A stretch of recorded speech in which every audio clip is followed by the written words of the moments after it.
Interesting fight over at Fox News.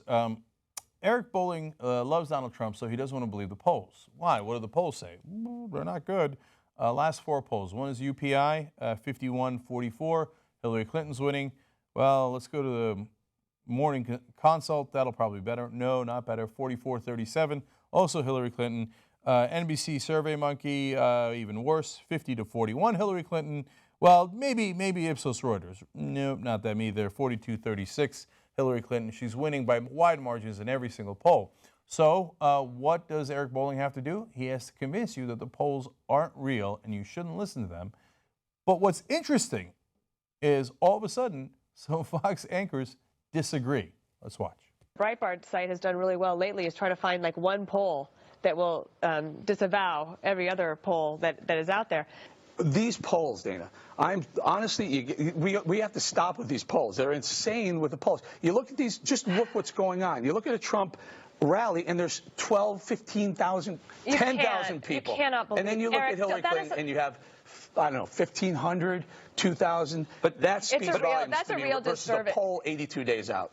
It's a real disservice to whom? His supporters, to lie to them that that those polls don't matter. You cannot take 12,000 people at a rally that are your definite supporters. They are going to show up the campaign and then say the polls are wrong. Well, here's why polls really shouldn't matter or shouldn't ever matter.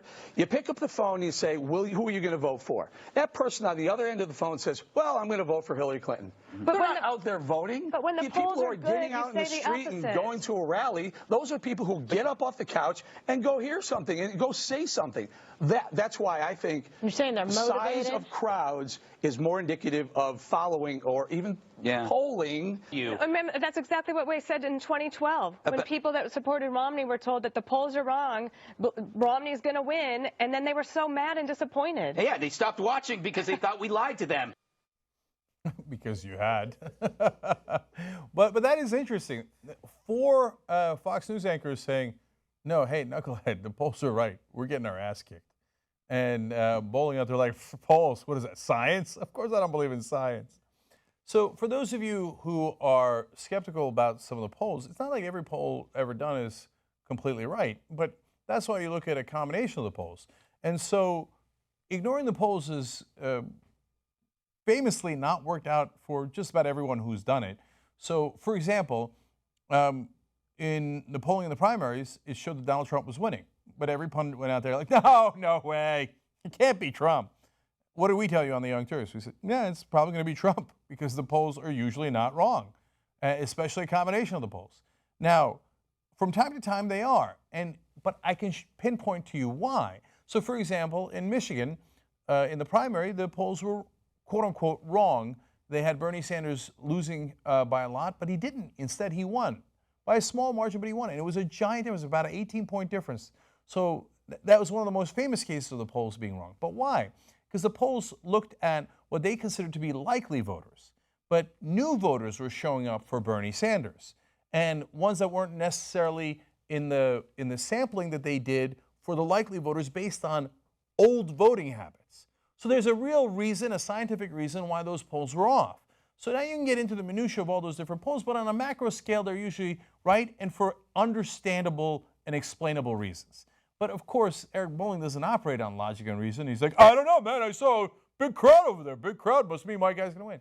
Yeah, but the other side also has big crowds. And by the way, Bernie Sanders had giant crowds in the primaries. That doesn't mean he won every state. He had much larger crowds in almost every state, and he lost a little more than half those states. So it's not just the people who go to rallies who vote. I mean, that's an elementary thing to understand. Now, crowds do show you something. So if, for example, you're running a primary and Martin O'Malley isn't getting a lot of people at his, campaign events, and all of a sudden, out of nowhere, Bernie Sanders has 7,000 people at an event, 12,000, 20,000, 35,000. You go, well, that guy's got some momentum, and then you will see that show up in the polling. But it's just to say, oh, science, math, me against it, really doesn't tell you anything. So Perino was so upset about this, she went on Twitter afterwards and said, getting a few things off my chest cold. When it comes to political analysis, I'll make you a promise. I will never lie to you. I like the way she keeps implying that Bolling is lying. She goes on to say, many of you write wanting me to tell you good things about the good chances this year. I wish I could do that, but I will not lie to you. Okay, she goes on to say, in 2012, I fell for the polls are wrong mantra.